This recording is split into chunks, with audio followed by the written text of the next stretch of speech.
So I wanted to do another Excel where I show you a couple things here. This is for the heating curve lab. You can see I already have my data typed in. So this is the temperature. And then this will be the time. Now I collected temperature data every 15 seconds.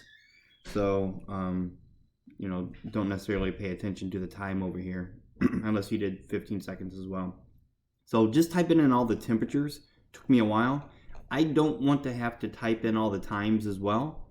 So what you can do, Excel's really good at looking at patterns and repeating them. So I'm going to highlight 0, 15, and 30, right?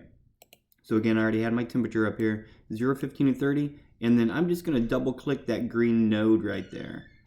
And that's going to fill in. You can see it's going to fill in with all the rest of my times. So every 15 seconds, it just went up by 15. Now, if you don't want to do that, you can also do what we did earlier, which was just highlight this and then drag it down, and it'll, again, autofill all that data for every 15 seconds.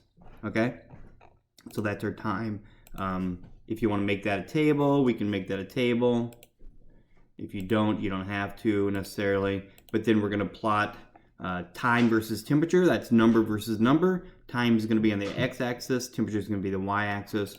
And so we want to do an XY scatter plot. Remember, number versus number is an XY scatter plot.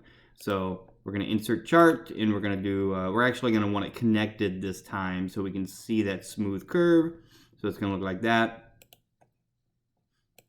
There we have it. We're going to move the chart, and we're going to move it to a new sheet. And there's our nice looking heating curve in this case. So it looks pretty good. Right at about 100. Yeah, I think we can just leave it like that.